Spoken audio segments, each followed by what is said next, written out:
Hello, and welcome to Fearless Fridays with Marianne. I am your host, Marianne Rivera-Donnet, known as the Fearless Living Coach and Career Reset Strategist. This podcast is for the woman needing inspiration, motivation, and empowerment as she steps into her purpose and power. Each week, through our special guests, our hope is that you will walk away ready to recommit to loving yourself a little bit more and step into your own truth. Our speakers, like the everyday woman, has experienced some type of hardship and have overcome adversity. Our speakers will speak directly to you and give you tips on how to step into your fabulousness as you create the life you were born to live, a life where you are free and happy. Are you ready? Look at you in your glasses. And we are live. I know, I need them for reading. And they make me look smart. All right, everybody. Thank you for joining us on another episode of Fearless Fridays with Marianne. Today's special guest is Nicole Corley. So we are just going to get right into it. Nicole, why don't you start by letting us know who you are and what you are currently doing? Yes, well, as you said, my name is Nicole Corley. I am currently a self-contained special education teacher in the DMV area. I've been in education for 5, almost 6 years now, and primarily has been in special education. Awesome. So when I first met you, you were not a teacher. So how did you get to where you are today? Oh my gosh. I don't know. Honestly, I had a plan. And as life happens, our plans don't necessarily work out. We have an idea of where we want to go and what those things look like. And life throws curveballs at you. So when we met, it was in the Bachelor's of Science in Organizational Management. At the time, I was an admin assistant at one of the level 1 trauma centers in Rochester. And during that time, I was promoted to operations manager for a support department in the operating room. So I went from supporting staff to actually managing that staff. I had a staff of about 75 employees. I had 4 supervisors who reported to me, and I was responsible for 24/7 operations and infection control within the operating room. I had every intention on obtaining either an MBA or a Master of Strategic Leadership, and decided that I no longer wanted to dedicate so much time to a job outside of the home. I was working probably 60 hours on site, and I was on call 24/7. And I didn't want that for myself anymore. And I decided to go into education. I figured, hey, I hadn't broken my own children, but I had also had experiences with my employees where it was really difficult to get people to intrinsically want to work at a higher level. And so things that one would think were kind of automatic or the next level in the process, it was really hard to essentially rally your troop and get buy-in for that. And so as I kind of hit that wall personally within my profession, deciding that I really wanted to do something different, I also thought about ways I could make an impact. Once someone's an adult, it's too late at that point in time, unless there's something that happens within them that is that impetus for change. And so I really thought about ways I could work with kids to expose them to different opportunities, really giving them kind of a wide worldview that wasn't necessarily present in education. And so that's really how I fell into it. I was really unfulfilled in my current position, and I was thinking, how can I kind of turn the tide? How can I affect some sort of change in this entry-level workforce that I'm seeing right now? And so I had been accepted to both an MBA program and to the MSL program, and decided I didn't want to do that. And so within like a week and a half, I had applied and was accepted to the Master of Education program at Roberts. Nice. Big transition there. So when you hear the words transformative freedom, what does that mean to you? Oh gosh. So, freedom, we think about the ability to do anything. You have the openness, giving whatever your talents are, whatever your abilities are, that you have the freedom to pursue any of those things. And when we think about anything that's transformative, we're really thinking about things that are changing. So whether that's a personal transformation, it's, professional, whether you're doing something in a community arena, but we're really looking, for me, I'm looking at that as the freedom to exact change wherever you are at, different levels, and within your personal life, within your professional life, just really having the ability to make changes where necessary. Yeah. So can you tell us about what has been one of the biggest obstacles you faced and what did that process look like? Oh my gosh, myself. I laugh, but I say that in all seriousness. I think we all come with a construct of what life should look like. Mm-hmm. And many times when it doesn't fit that construct, it really throws us off kilter. And so what I found for myself was that things weren't fitting this ideal that I had created for what my life should look like, for what I should look like as an individual. And what I failed to realize is that the beautiful thing about life is that it's fluid, it's flexible. We have the ability to change and to be anything and anyone that we want to be, at any given point in time. And I was very rigid in so many things, and definitely in what I saw for myself, I did not leave room for the thought that things may be different. I really didn't have a backup plan. It was, this is what it is, this is how it's going to look. And when it didn't work out that way, it was jarring. It was a very jarring situation. And it was a long process to really, after spinning my wheels for so long, really coming to the realization that, what, it's time to kind of blow this thing up again and just start all over. Really evaluate my situation, the things that I wanted for myself, and what those things look like. And so, really just coming out of this construct that I had created for myself based on, many different things, family influences, societal influences, what I interpreted as womanhood as a professional.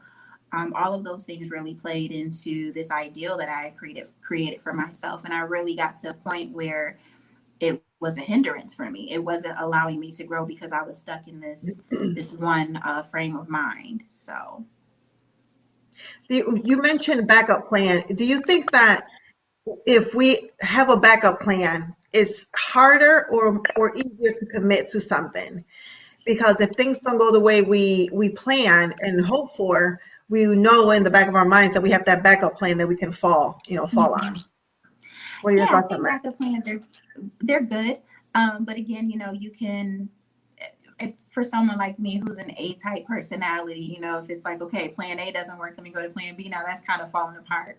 When I say backup plan at this point for me now, that means being flexible, taking the time to intentionally reevaluate my situation, whatever that may be, reevaluating what my goals are, where is it that I want to be? What do these things look like?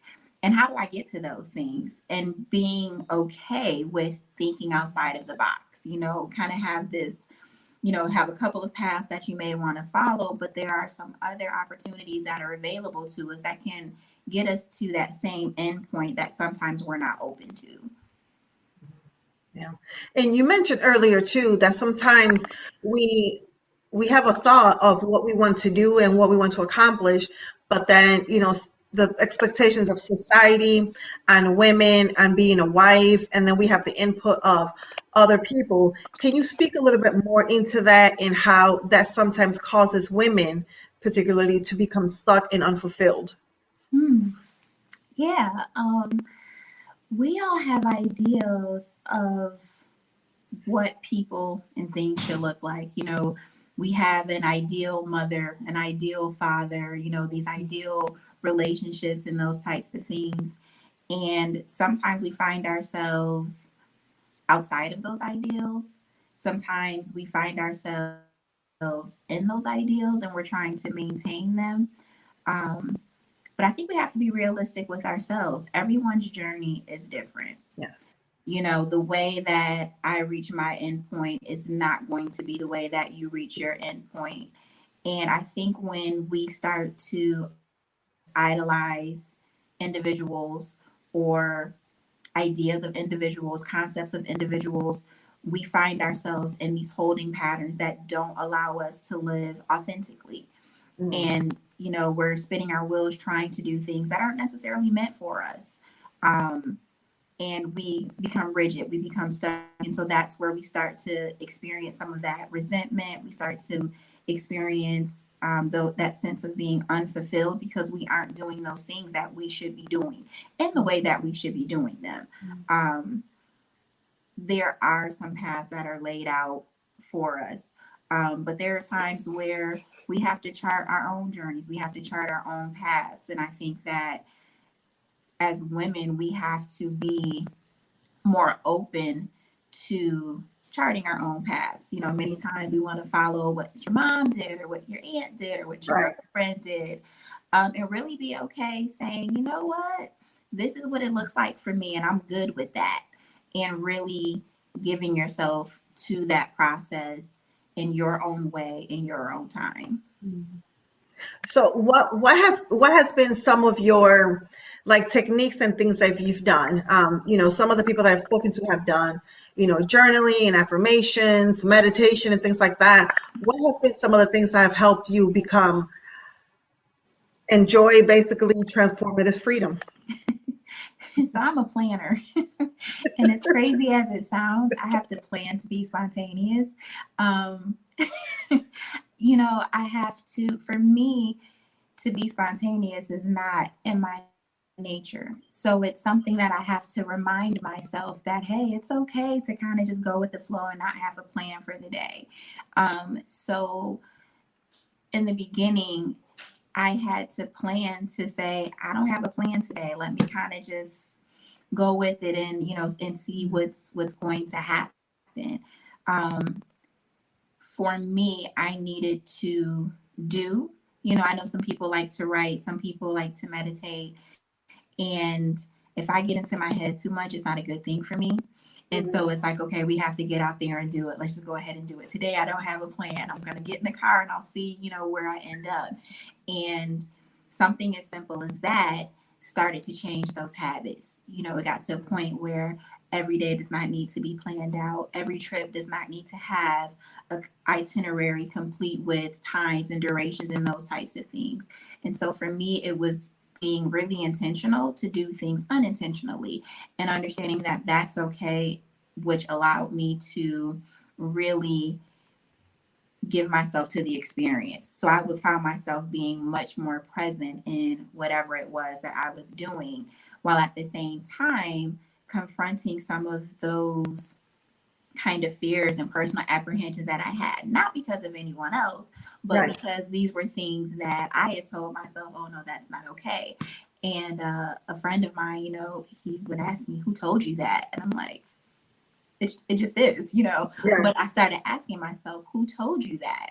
Where have these things come from? And if I didn't have anything concrete to tie those things back to, it's like, this is something that is not necessary. This is an unnecessary constraint that I'm placing on myself. Let me go ahead and do what I want to do when I want to do it without all of this other planning and all of this other stuff that goes into it that really takes away from what the experience should have been. Yeah. That speaks to also sometimes we keep hearing messages, growing up and things like that. And, again, to society and other people's expectations and things like that, that we start to form some type of identity, and subconsciously we think on the surface, oh, that would never happen to me, that would never happen to me, but subconsciously we're recording those messages, and then all of a sudden we're like, well, where did that come from? Can you relate to Exactly. that? Exactly. But that again, that goes back to being reflective, truly reflective, and really challenging yourself to address those things that don't feel good and don't feel comfortable, and sorting those things out. Some people are able to do that on their own. And some Mm-hmm. people need the help of, counselors and Yes. therapists, and there's nothing wrong with that. Um, that was actually an avenue that I explored at a point in time. And I found that it wasn't something that worked for me, but I was open to doing that because I found myself at a point where I really wanted to do the work of making sure that I was living true to myself, to make sure that I was doing the things that Nicole wanted to do. Because honestly, when I looked at it, I said, I don't know where this stuff has come from. Right. Whose life am I living? Um, but that caused me to have a lot of difficult conversations with myself initially, and then having to have difficult conversations with individuals in my circle. And that's something that I'm still doing to this day. But those are things that need to be addressed, and those are things that are okay. It's okay for me to say, I don't like the way that this is making me feel. I don't like the message that this is that this has resonating within me right now, and confronting that, whether that's with yourself or whether that's with another person. And I think that many times that's where we as women really get hung up, where we're not confronting those things that don't make us feel good. Mm-hmm.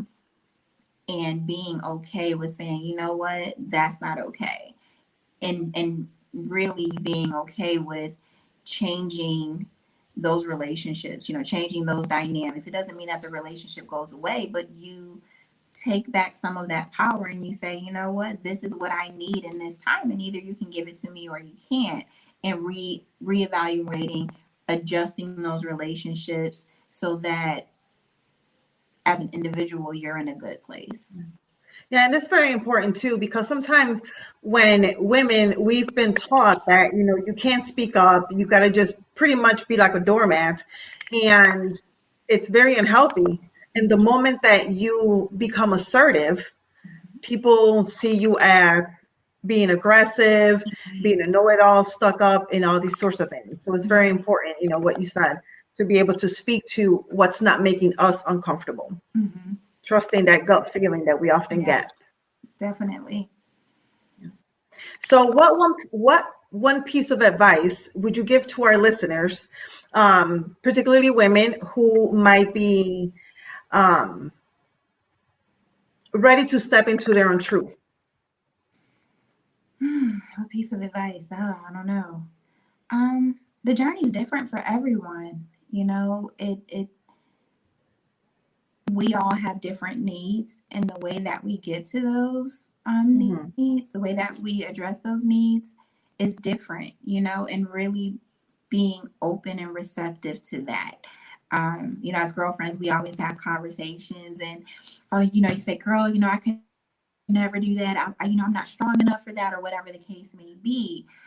But understand that our evolution, our changing, our betterment doesn't look like what our girlfriends' paths look like. Really, what we should be getting from those conversations is that, hey, this is possible. So Yeah. now let's talk about what you need and how I can support you in those things. So I guess to sum it all up, it would really be to understand that this is an individual process, and this is probably the most important time you want to not compare yourself to someone else, whether it's a trusted friend, a family member, those kinds of things, but being open to what it looks like for you as an individual. Yeah. Awesome. So now that 2021 is upon us, what are you most excited about? What's one thing that you cannot wait for in 2021? You know what? I don't think it's just one thing. I know 2020 has been a very different year, and it was very difficult for a lot of people. For me, 2020 was a great year in spite of Yeah. all of the craziness going on in the world. I saw a lot of really positive changes take place for me personally and professionally.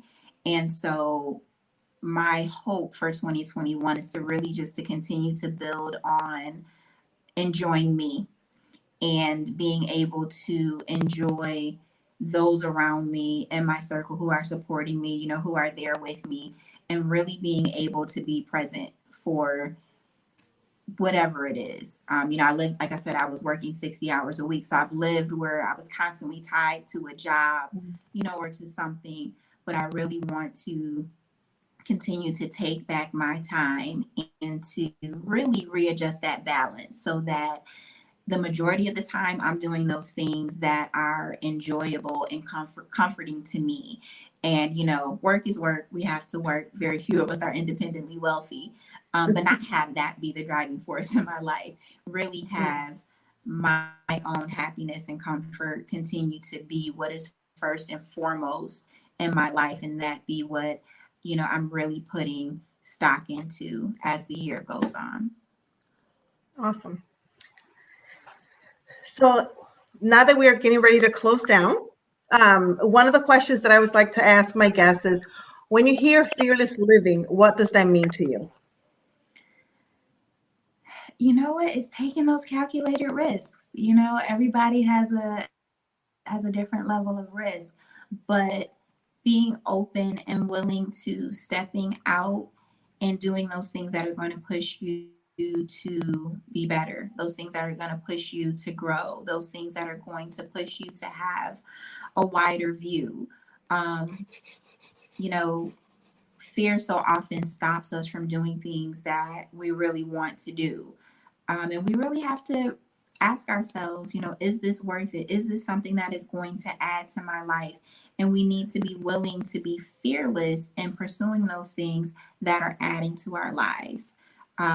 Because so often we've been paralyzed by those fears and we really miss some great opportunities because it's more comfortable to stay with what you know and you know what you're familiar with as opposed to stepping out and doing things differently. So living that fearless life is saying, you know what, I think that this is going to be worth it, and if it isn't, I still get something out of it because I stepped out, I tried it. You know, sometimes things work out, sometimes they don't. But yeah, that living fearlessly is just being willing to try. Awesome. I love it. All right. So thank you very much for your time. You're welcome. Thank you to our listeners for tuning in to another episode of Fearless Fridays with Marianne. Thank you and have a good night. Thank you so much for tuning in. We hope that podcast was beneficial to you. Be sure to click on the subscribe button, leave us a comment, and share. We look forward to connecting with you at our website, marianneriveradanert.com, or you can find us on Facebook at the Fearless Living Coach page. Remember that you are fearless and fabulous, you are a priority, and you matter. Until next time.